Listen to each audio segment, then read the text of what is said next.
Muy bien, y las cuñas. ¿Y el antepié? Ajá. El antepié se compone de los 5 metatarsianos que forman el metatarso y las falanges del pie. Ya, entonces las fracturas del metatarso corresponden a lesiones del antepié. Del antepié. Ya, muy bien. Siga, doctora. Ya, siguiente. Ya, la clasificación de las fracturas. Esta se divide en tipo A, tipo B y tipo C. La tipo A son fracturas de la base. En cuanto a la A1, son fracturas articulares o extraarticulares de la base del primero al cuarto metatarsiano. Mientras que las fracturas A2, o también llamada fractura de Jones, es la fractura de la base del quinto metatarsiano. Siguiente. Esa es la más frecuente, la fractura de Jones. Ya, las tipo B son fracturas de diáfisis y estas se dividen en B1, B2, B3 y B4. La B1 es la fractura aislada sin desplazamiento del segundo o tercer metatarsiano, mientras que la B2 son fracturas múltiples en los metatarsianos centrales. La B3 son fracturas a nivel de la diáfisis del primer metatarsiano y la B4 es la fractura de la diáfisis pero en el quinto metatarsiano. Siguiente. Ya. Y la C son fracturas de la cabeza y cuello. La C1 es fractura múltiple del cuello y de los metatarsianos. Y la C2 es fractura articular a nivel de la cabeza de los metatarsianos. Siguiente. Ya. En cuanto a los exámenes complementarios que se le va a realizar, sería exámenes de sangre y aquí entraría lo que es hemograma, pruebas de coagulación, grupo sanguíneo y otros hemáticos, de acuerdo al estado del paciente. Y EKG si este es mayor a 40 años y valoración cardiorrespiratoria si el paciente en sí lo amerita. En cuanto a la atención inicial, se va a indicar analgésicos, inmovilización con férula posterior de yeso, elevación del miembro a 30 grados y aplicar hielo local. Siguiente. Ya. Para el tratamiento, se trata de acuerdo a los tipos a la clasificación de las fracturas. Entonces, están las fracturas de la base, la A1 y la A2. Para la A1, en estas fracturas son estables, por lo tanto, se las inmoviliza con férula posterior de yeso por unos 3 días hasta que el edema desaparezca. Hasta que el edema disminuya y luego se coloca una bota corta de yeso con apoyo. Es importante que durante este periodo de unión el pie esté colocado de forma horizontal cada vez que el paciente se siente. También debe evitar debe evitar estar mucho tiempo de pie. Y a la tercera o cuarta semana se le retira el yeso y se le indica un calzado de soporte para el arco longitudinal y transversal del pie. En cuanto a la fractura A2, esta es una de las fracturas más frecuentes del pie y cuando una fractura no es desplazada, entonces se la puede movilizar con la férula posterior de yeso durante 10 días y a continuación ya se pone lo que es la bota corta de yeso con un taco de marca. Luego se debe realizar el control radiológico a los 10 días. Si esa fractura se ha desplazado, entonces el tratamiento quirúrgico estaría indicado en este caso. En caso de que la fractura esté desplazada, en cambio se realiza lo que es reducción abierta y fijación con tornillos y se puede utilizar también lo que son calvijas roscadas de Orthofix. Siguiente. Ya. Para las fracturas tipo B1, en este caso se inmoviliza mediante lo que es la bota corta con taco de marcha. En las B2, en cambio, en el caso de que si no hay desplazamiento, se inmoviliza con una bota corta por unos 15 días y luego se coloca una bota corta de yeso, pero se le añade lo que es el taco de marcha por 15 días más para luego indicar el calzado con soporte de los arcos del pie. Si las fracturas están desplazadas, se realiza una reducción cerrada bajo el control también se mandan a intensificar lo que son las imágenes, se mandan y luego estas fracturas se fijan con clavijas de Kirchner intramedulares colocadas percutáneamente desde el extremo proximal del metatarsiano hacia el distal. Si esta reducción cerrada no muestra un resultado satisfactorio, entonces la reducción debe realizarse de manera abierta y la fijación se hace de igual manera de proximal a distal a través del foco de fractura. Siguiente. A ver, con respecto al tratamiento de la fractura de los metatarsianos, todo depende del tipo de fractura, ¿sí? Hay fracturas que son el trazo de fractura oblicuo corto, oblicuo largo, ¿sí? Si son desplazadas, si son cominutas o si son transversas. En lo que es este tipo de fracturas, el tratamiento conservador es bastante frecuente, ¿sí?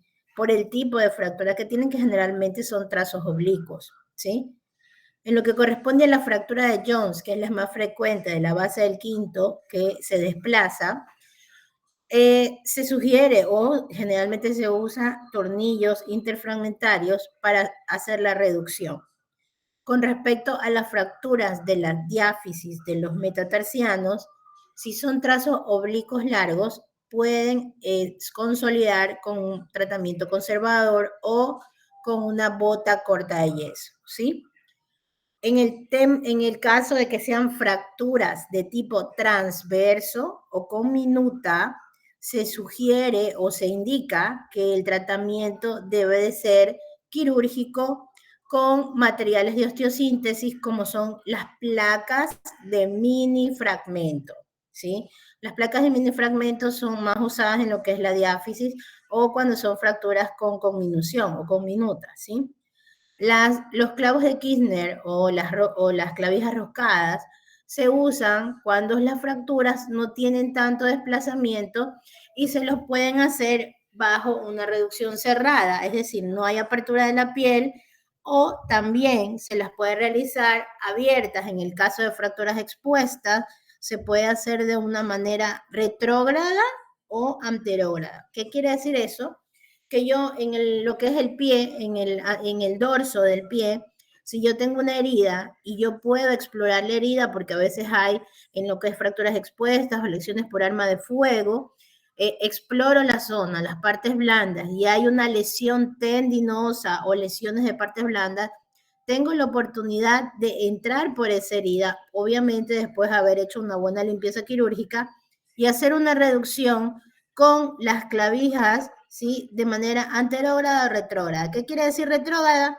Que yo ingreso el clavo por la parte distal del foco de fractura y lo expongo, lo saco del pie y vuelvo a entrar hacia proximal. Eso es de manera retrógrada, ¿sí? Y anterógrada viene a ser lo contrario. Desde la parte proximal envío el clavo hacia la parte distal.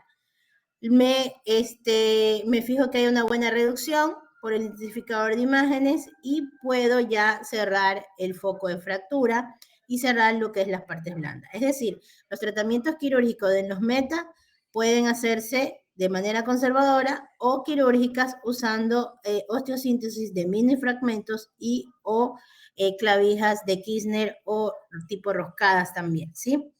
Continuamos. Siguiente, por favor. Ya, para las fracturas tipo B3, si la fractura es de trazo oblicuo, se puede realizar una reducción cerrada y fijación percutánea con las clavijas de Kirchner. En cambio, si la fractura es con minuta, la finalidad es evitar lo que es el acortamiento del metatarsiano por colapso de la fractura y se debe colocar un fijador externo estático, o como alternativa también se puede colocar un fijador externo, pero por tracción continua. En cambio, para una placa de mini fragmentos también se puede poner. Lo que tiene ahí las imágenes. Lo que tienes ahí en las imágenes son placas de mini fragmentos, son placas de 2.0, son más chiquitas que te digo, son plaquitas más chiquitas que un caramelito, ¿sí? Son más chicas que un caramelo, ¿sí?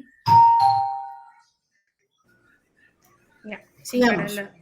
Ya para las fracturas tipo B4 se realiza una reducción cerrada y fijación cutánea de clavijas de Kirchner, también colocadas intramedulares desde el extremo proximal. Otra alternativa es colocar el clavo de Raj número 4 intramedular de manera cerrada desde el extremo proximal. Siguiente.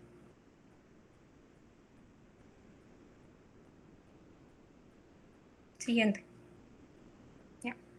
Por último, están las fracturas de la cabeza y del cuello. La C1 se trata igual que la fractura B2 y en cambio con la C2, esta es una fractura súper rara, pero se debe realizar reducción abierta y fijación con clavija de Kirchner. Gracias.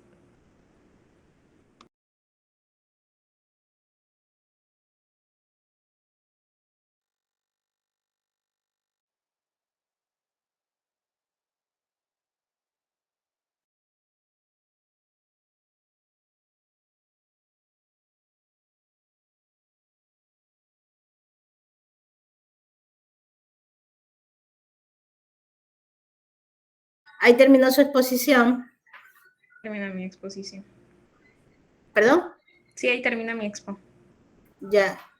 ¿A quién le toca el tema de Alux Valgus? A mi doctora. ¿Quién? A mi María Angélica. Ya. A ver, señorita María Angélica, empiece. Ya. Siguiente, por favor. Voy a hablar acerca del hallux valgus. El hallux valgus constituye la deformación más frecuente y prácticamente la más importante del dedo gordo del pie, que va a determinar sufrimientos físicos, además de los trastornos estéticos. ¿Cómo lo vamos a definir? Como una clinodactilia externa, donde va a haber una afección compleja, congénita o adquirida, que está localizada en la articulación metatarsofalángica del dedo gordo del pie y en las partes osteofibrosas vecinas, donde se van a caracterizar por la desviación de los ejes que van a determinar el valgo de los falanges y el varo del primer metatarsiano, donde va a producir una prominencia que corresponde a la parte interna de la cabeza del primer metatarsiano, lo que va a conllevar además lesiones intrínsecas de la articulación, donde puede haber una determinación de alteraciones tanto estáticas y dinámicas del pie. Siguiente, por favor.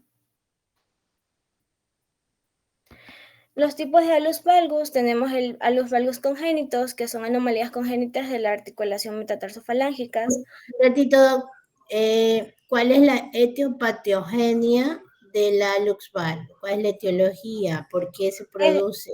Más adelante está. Ya, bueno, sigamos. Tenemos los hallux valgus patológicos, que son asociados a artritis reumatoides o a gotas, y los hallux valgus adquiridos, que también van a intervenir en factores extrínsecos como intrínsecos, que es la más común. Siguiente, por favor. ¿Cuáles son esos factores intrínsecos y extrínsecos? Los factores intrínsecos y extrínsecos son más que todos a lo que tiene que ver, por ejemplo, al calzado de la persona, más que todo a mujeres que son, más que todo esto es más frecuente en mujeres caucásicas, mayores de 60 años. Que usan zapatos en punta. En punta, ajá. Ajá. Generalmente los factores extrínsecos son el uso del calzado, un calzado en el cual el antepié queda se comprime mucho, termina en punta, en esos zapatitos de brujas que le llaman. Eso generalmente se puede producir lo que se llama hallux valgus, ¿sí? Y una de las causas también es hereditario. Eso generalmente la genética influye bastante, ¿sí? En la etiología vamos a tener que se ven biomecánicos, en traumatismos, en artritis, alteraciones metabólicas y la deformidad estructural. En los biomecánicos puede haber una alteración en el pie, como pie plano o pie equino. En los traumatismos, como los esguinces o dislocaciones. En las artritis y alteraciones metabólicas vamos a tener las artritis gotosas, artritis reumatoides, artritis psoriásicas, trastornos del tejido conectivo como síndrome de Ehlers-Danlos, Marfan, Down y laxitud ligamentosa. También tenemos la deformidad estructural, que son la mala alineación de la superficie articular o eje del metatarsiano, o metatarsiano longitudinal anormal o una torsión tibial externa. Siguiente, por favor. En las causas es una patología multicausal que puede venir parte genética y en la herencia, el calzado, el factor hormonal y el sexo y el patomecánico. En la genética y herencia, más que todo, se puede manifestar en mayores de 30 a 40 años y estos casos son de herencia de padres a hijos también. También podemos ver la existencia de un componente genético que es la deformidad para los casos de Alux valgo juvenil y cómo esto da la predisposición de los casos de herencia de padres a hijos. En los calzados, como decía la doctora, son los zapatos que son apretados y terminan en forma de punta, que son uno de los principales causantes de esta.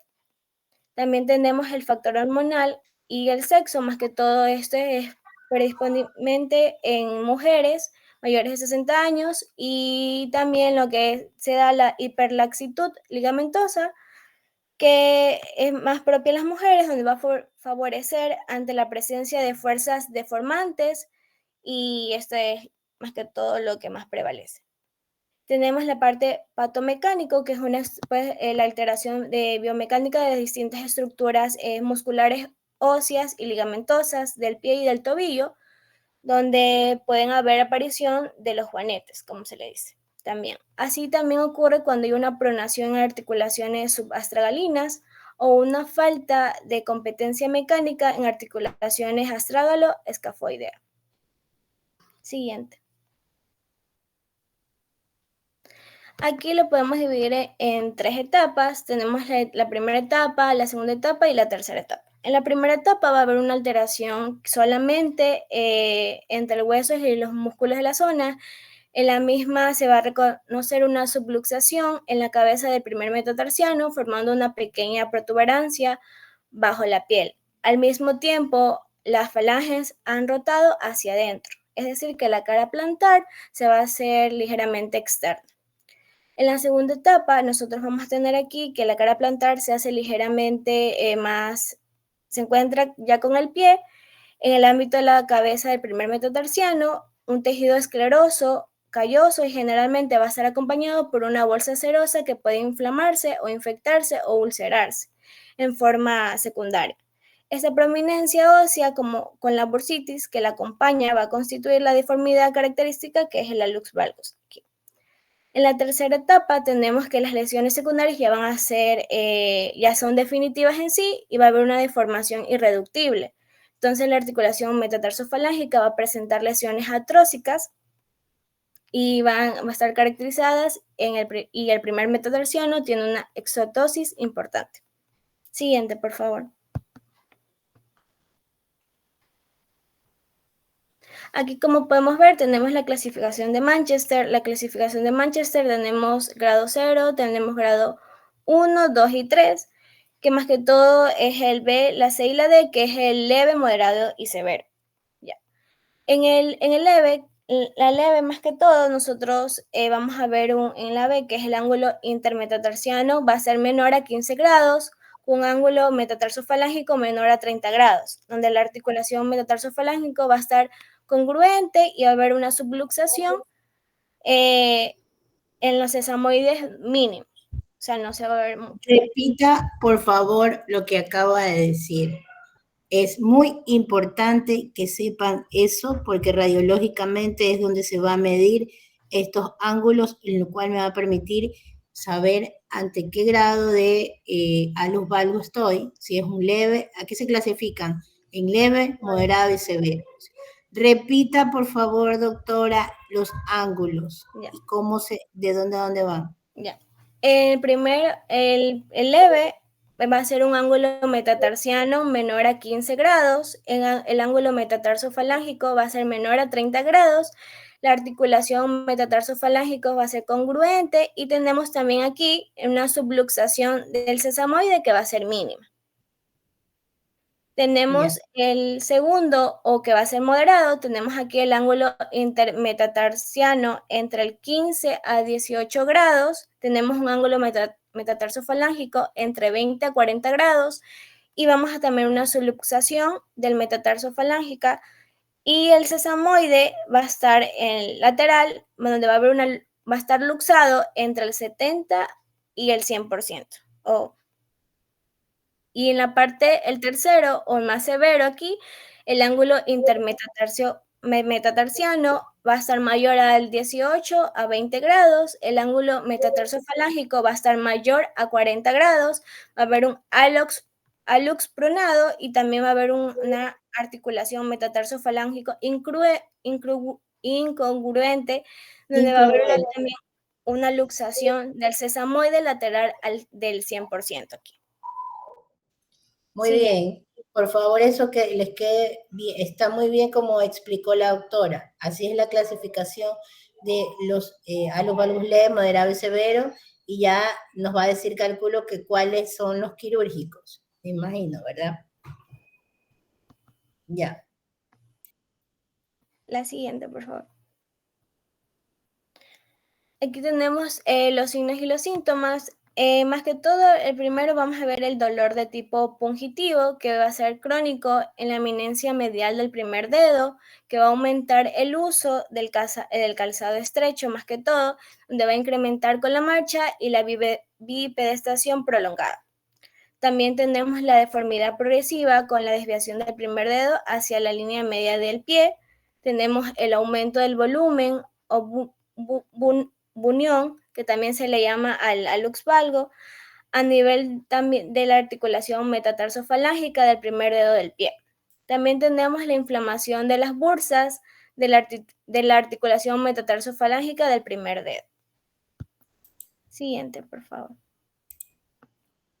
En la parte radiológica, nosotros más que todo vamos a ver el ángulo entre el primer metatarso, que es la porción larga, y el falange proximal, que es mayor a los 15 grados, se hace el diagnóstico del alux valgus. También se debe solicitar las siguientes proyecciones en bipedestación, que es anteroposterior, lateral oblicua, lateral, y las proyecciones axiales para observar los sesamoides. En estas proyecciones dorsoplantar con apoyo bipedestación se deberá evaluar la prominencia medial de la cabeza del primer metatarsiano, el espacio articular normal, el ángulo del alux abductus, el ángulo intermetatarsal y el ángulo interfalángico. Y también si hay un desplazamiento lateral de los sesamoides. Siguiente, por favor. Una pregunta. ¿Mirka está por ahí? ¿Mirka sí dio el examen?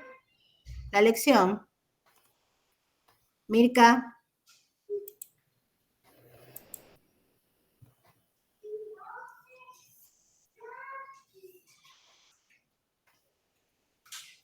Macías Sánchez, Mirka. Macías Sánchez, Mirka. ¿Está o no está? No está.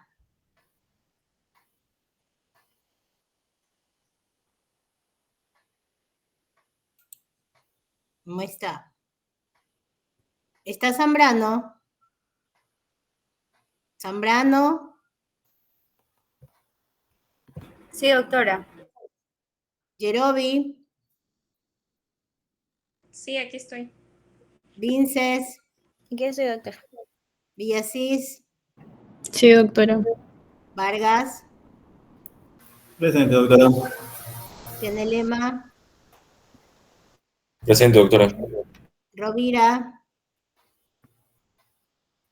Presente, doctora. ¿Robalino? ¿Rizo? Presente, doctora. ¿Reyes? Reyes, Ruilova, a la 1. Reyes, Ruilova, a las 2. Reyes, Presente, doctora Ruilova. Reyes. Pérez, Génesis. Presente, doctora. Pazmiño, Juan Javier. Presente, doctora. Ya, continúe, doctora.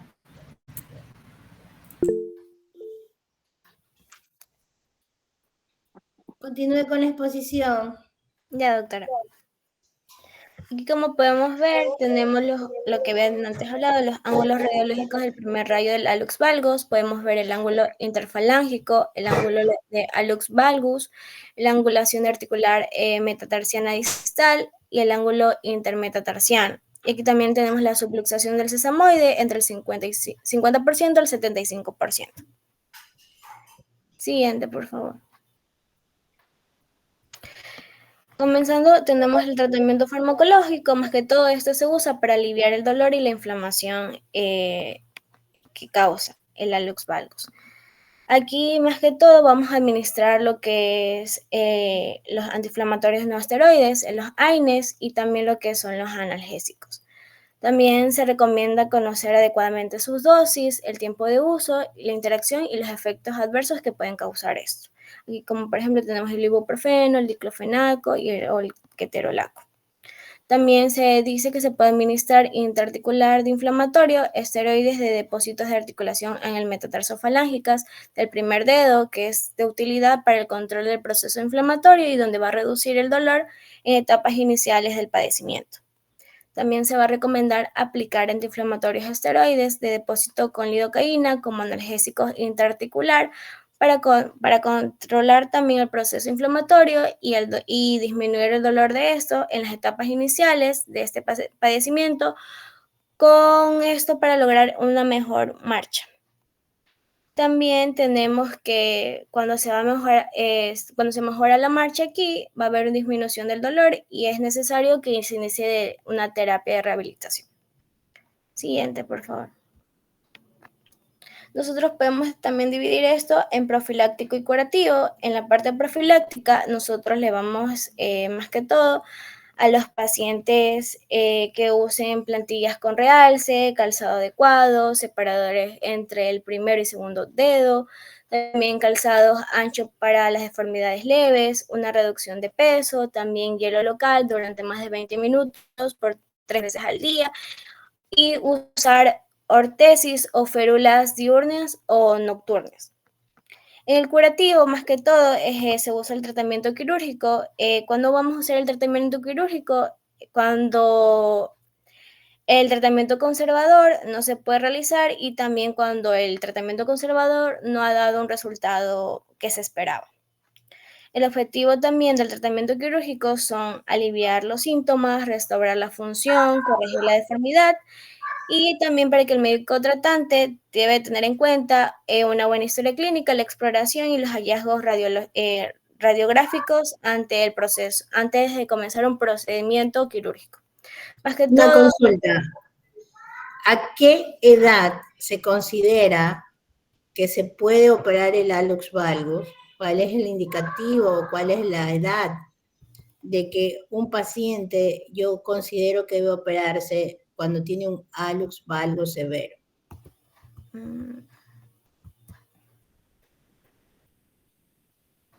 ¿Y cuál es otra de las indicaciones que nos da el paciente o que tenemos en los pacientes para hacer un tratamiento quirúrgico? Una de las indicaciones fundamentales para decidir el tratamiento quirúrgico en un hallux valgus es la edad. Y otra es también el tema de a qué se dedica el paciente, ¿sí? ¿A qué edad está considerado que se tiene que operar un hallux valgus o por qué se lo tiene que operar a esa edad? ¿A qué edad se operaría? ¿Se operaría joven? ¿Se operaría en una edad media o se operaría ya cuando es adulto mayor? En una edad joven. ¿Por qué edad joven? ¿A Porque qué edad más o menos consideras joven? a los 9, 10 años. No, pues eso es un niño, pues ya. 9 es infantiles. ¿Alguien de la clase que quiere opinar de hallux valgus, que sepa algo? ¿A qué edad se podría considerar que se tiene que operar un entre paciente los 20 y con hallux 75 años, ¿no? Realmente se lo tiene que operar cuando tiene más o menos entre los 30 a 35 años. ¿Por qué? Y eso es si es que el hallux valgus que tiene es doloroso. Si es doloroso. Porque esta patología es un poco frecuente, las recidivas, se puede volver a producir el hallux valgus si lo operamos de muy joven. Y si lo operamos en pacientes que, por ejemplo, pasan mucho tiempo de pie, que usan zapatos altos y todo, va a volver a recidivar, ¿sí? Por eso es recomendable operar ya en pacientes en una edad ya un poquito no tan joven, ¿sí? Más de 35 años, porque puede volver a recidivar, ¿sí? Entonces, y no operar pacientes que tengan actividades que tengan que usar zapato alto, tacos, porque si no va a seguir produciendo o se puede volver a producir el hallux valgus, ¿sí? Seguimos. Ya. Doctora, una pregunta. En caso de que el hallux valgus se presente ya en una paciente así de 85 años, ¿se podría igual tener como tratamiento operar? Dependiendo, porque si, por ejemplo, aparte del hallux valgus, yo tengo una subluxación del segundo dedo, ¿sí? O tengo un dedo en martillo del segundo dedo, ¿sí? Que generalmente eso es lo que ocurre, y presento alguna exostosis o se le está haciendo alguna úlcera a nivel de los sesamoides del hallux, sí debería operarse. Porque eso con el tiempo, ella no se va a poder calzar, por más de que esté en cama o esté, no se puede calzar, y puede provocar exposición ósea, y puede provocar un cuadro infeccioso a nivel del hueso. O sea, si es un hallux valgus severo, con una subluxación o un martillo, sí debería operarse. Gracias, doctor. Digamos. Se han descrito gran variedad de técnicas, siendo las más comunes la resección de la exostosis y la base de la primera falange, que es el Keller, y la liebre. También tenemos diferentes técnicas quirúrgicas, que son como la osteotomía de Chevron, técnicas de liebre, técnicas de MC-Bright, osteotomía de Keller, seclaje fibroso, técnicas de Lapidus, y entre otras.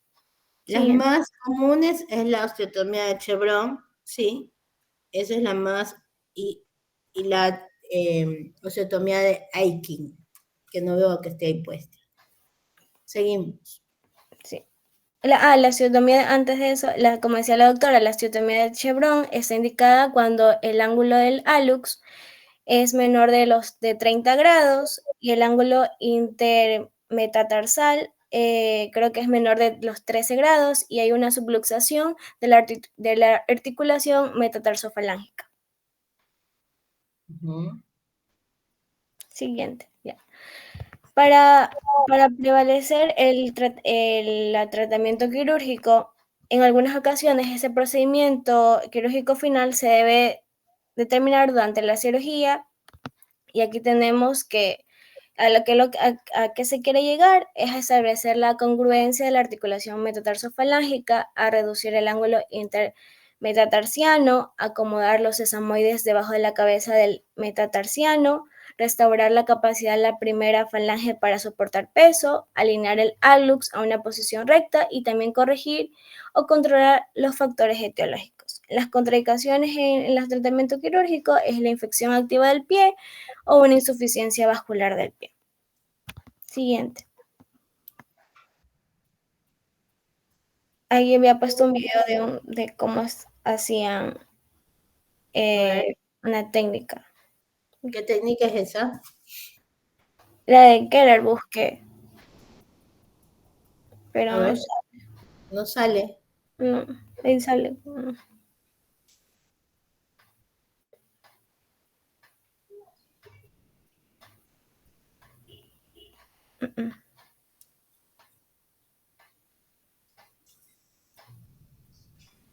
Chicas, ¿quién está proyectando? Porque ahí tienes que abrir el video en el navegador, porque como tiene restricción de edad. Sí, ajá, eso estoy haciendo. Un ratito. Ya. Ya aquí.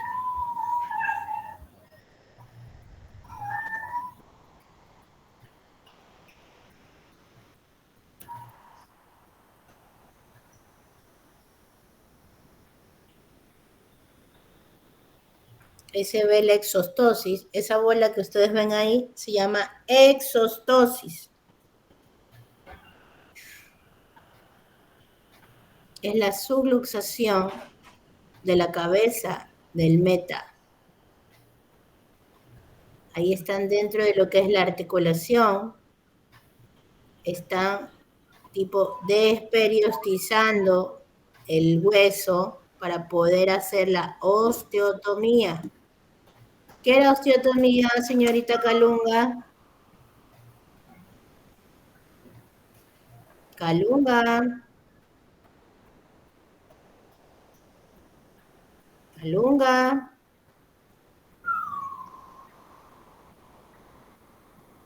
Calunga.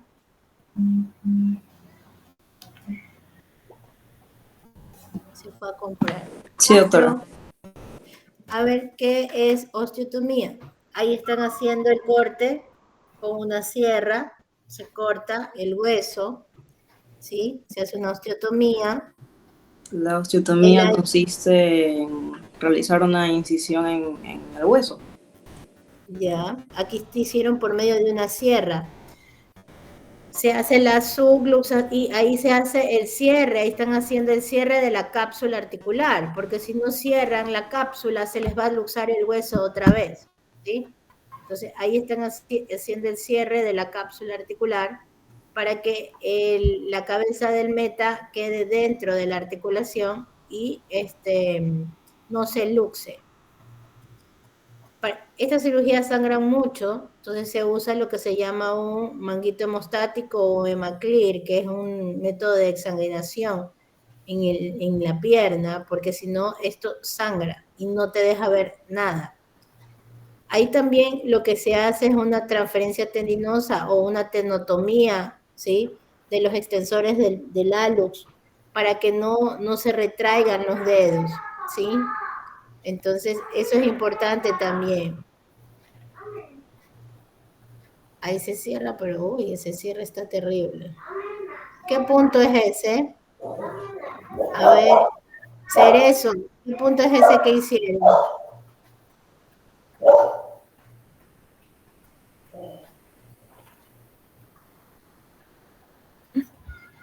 Se me quedó el video detenido.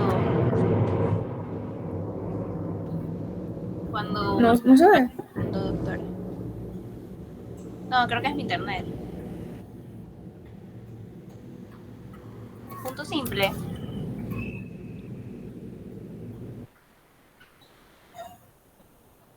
Doctora, tiene el micrófono apagado. Ajá, tiene el micrófono apagado. No, no es un punto simple. Si pones un poquito para atrás el video, por favor. Colchonero. Tipo colchonero, exacto. Lejos, lejos, cerca, cerca. ¿Sí? Pero bien feo esa sutura que le han hecho. Ya, continúa la exposición. Ya, doctora. Un momento.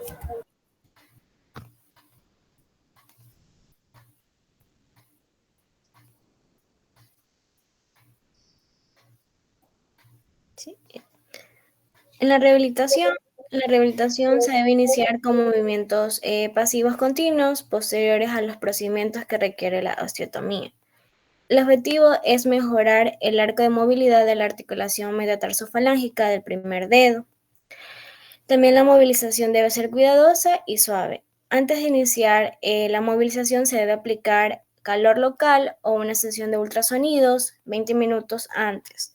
También para la marcha precoz se va a recomendar que se realice con apoyo del talón mediante calzado postoperatorio tipo Barauco.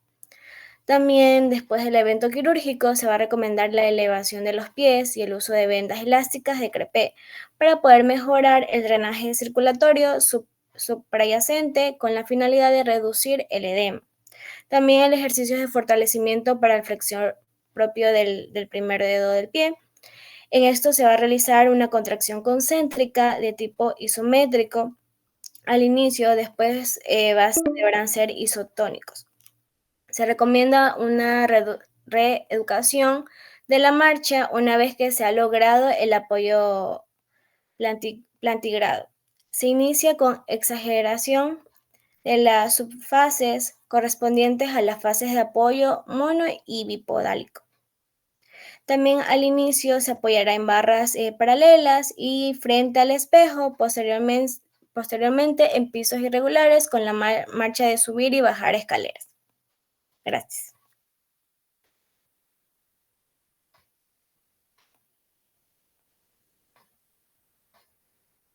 Doctora, tiene apagado el micrófono. Que si hay un alus valgus bilateral, ¿se operan los dos? ¿Sí o no?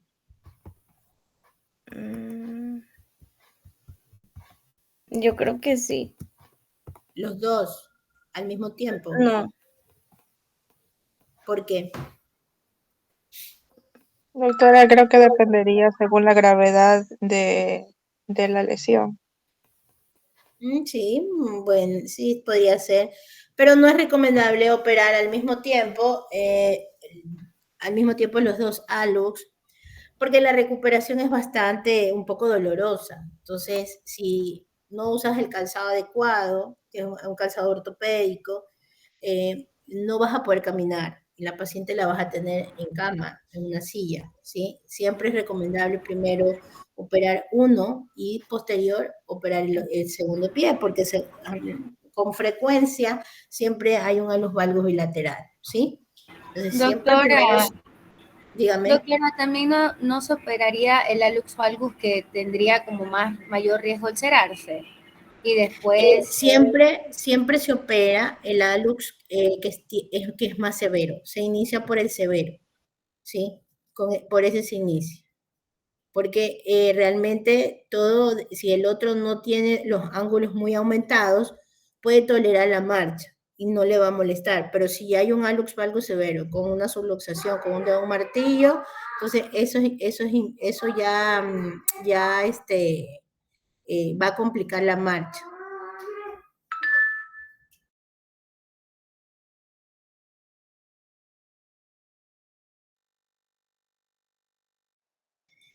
Bueno, ahí terminó la exposición.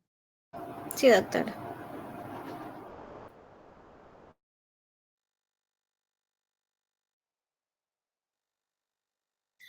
Mi hijo que quiere la teta, me dice. No se preocupe, nosotros la esperamos, doctora. No, vaya a su cuarto, mi hijito, que ya...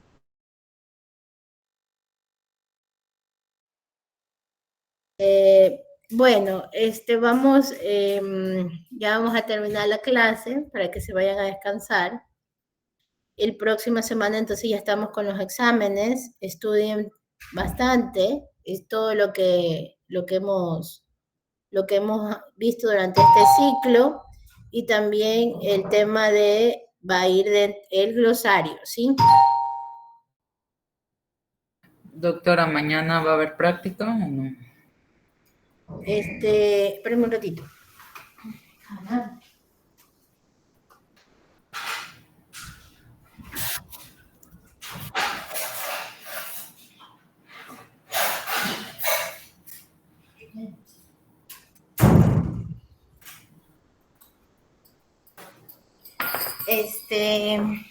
Mañana, pero no estaban suspendidas las idas a los hospitales. Ah, no, pero, ya entonces ya listo, libre. Ok, gracias. Sí, mañana, virtual no, porque realmente práctica virtual para mí no está bien eso. Pero bueno, estudian para el examen y la semana que viene, porque tienen bastante que estudiar, tanto lo que es teoría y la práctica, ¿sí? Y la próxima semana sí vamos a la parte práctica el día lunes, el primer grupo de las 9 a 10 y el segundo grupo de 10 a 11, por favor.